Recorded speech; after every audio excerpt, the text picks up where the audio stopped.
Supreme Court nominee Judge Brett Kavanaugh taking a rare step, sitting down with his wife for a television interview just 3 days before a public hearing and possible confirmation vote. He denies all allegations of sexual assault and describes what he suggests was a rather innocent high school experience. The vast majority of time I spent in high school was studying or focused on sports and being a good friend to the boys and the girls that I was friends with. But what's emerged from Kavanaugh's high school yearbook and from accounts of Georgetown Prep alumni often paints a much different picture. Disrespectful references to women, excessive drinking, troubling behavior. Joining me to weigh in is Carol Leonnig, a reporter at the Washington Post. Anita and Congressman Jolly back with me. So, Carol, this is great stuff. You go to Bethany Beach, Delaware, because Mark Judge has been missing. He's, of course, the man named as the only witness to that alleged sexual assault against Dr. Christine Blasey Ford. What did you find? So our intrepid Stern fellow, a reporter at the Washington Post, traveled to one of the locations that we were told Mark Judge was likely holed up. And one of those was a friend's Bethany Beach house. And what he found was a man with his car stuffed to the rafters with his belongings and clothes, basically getting out of town to get away from this story. I spoke with his attorney after the interaction between our reporter and Mark Judge, where Mark Judge declined to answer any questions. All he said was, "How in the world did you find me?" His attorney, Barbara Van Gelder, said, "Look, I told him to leave town, Carol. He is under a lot of stress. This is a incredibly toxic environment. This story is trying to swallow him whole, and he doesn't recall what happened in this particular instance. He doesn't recall this incident at all. Yes, he admits that he drank a lot in high school, and he, in fact, as we know, he's written a book about it, but he can't help anyone reconstruct this evening that Christine Ford alleges was one of the most damaging and harrowing for her." Yeah, and Anita, the Georgetown Prep yearbook is frankly filled with references to partying and drinking, and there are a couple things, but I just want to talk about one photo that stands out. There's this group photo, has 9 football players in it, and the caption says, there you see it there, Renata alumni. Apparently a reference to the student, Renata Schroeder. Classmates say it refers to the boys' conquests of her. Does it make sense to you when Judge Kavanaugh's lawyer says he only went out with her once, they had a brief kiss, and that's what this reference, at least on his part, is about?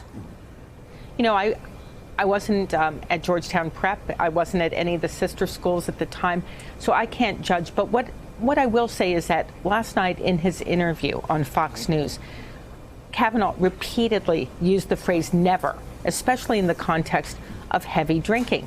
And it may suggest why it is that he has been so loath to have independent investigators, do any additional background on this case.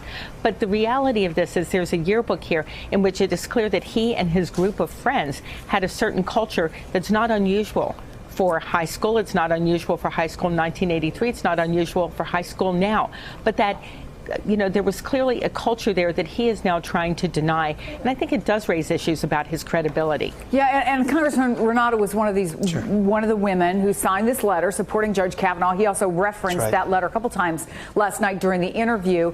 This was before she knew about what was written about her in the yearbook. And she released a statement to the New York Times saying, in part, "I can't begin to comprehend what goes through the minds of 17-year-old boys who write such things, but the insinuation is horrible, hurtful, and simply untrue. I pray their daughters are never treated this way." Does this to you go beyond boys being boys? And I'll ask you, again, you weren't there, I wasn't there, but does it sound credible to you that his lawyer would say, look, this is just about somebody he knew? It doesn't mean anything more than that. Look, I think that's far too generous of an assessment for Kavanaugh. The reality is this is not just boys being boys. These are allegations of a crime. These are allegations of sexual assault. And I think the fear among Republicans going into Thursday is that all of this begins to unravel. And what I mean by that is even if we begin to discuss Kavanaugh's sexual proclivity and whether or not a crime occurred, Democrats are also going to have the opportunity to revisit this entire culture through which Kavanaugh emerged, in particular drinking, heavily drinking, and gambling. And so Grassley's going to have to make a decision. Does he cut off that type of question? Does he limit questioning just to the matters of Dr. Ford? Or are Democrats allowed to bring in this longer story of Mark Judge and Kavanaugh and this culture? It's why when we talked about in the last segment, Republicans pushing this very quickly, I think it's less resolve that we're seeing from Republicans and more panic, because they know this can get out of control very quickly if you're a Republican. What's your expectation, David? What do you think is going to happen on Thursday when you raise these questions? You know the kind of pressure that Chuck Grassley is under. Yeah. What do you see happening? You know some of the players. I think the fix is in. I mean, I think Mitch McConnell knows that just as he orchestrated the Merrick Garland holdout, he is going to make sure Kavanaugh gets pushed through. The only thing that stops this is not who members of the committee choose to believe. It's if it becomes so politically untenable. The person I want to watch is Jeff Flake. We always talk about Collins and Murkowski, and frankly, Republicans should be ashamed if we only look to female Republicans to stand up in moments like this. Jeff Flake has an opportunity to have his McCain moment, his defining legacy moment. And honestly, people are talking about whether or not Jeff Flake might run for president, might challenge Donald Trump, or run as an independent. If he is considering that, he has to vote no. I think he could be the first domino that then gives permission to other Republicans. Without Jeff Flake, I think the fix is in. This vote goes through. Hey there, I'm Chris Hayes from MSNBC. Thanks for watching MSNBC on YouTube. If you want to keep up to date with the videos we're putting out, you can click subscribe just below me or click over on this list to see lots of other great videos.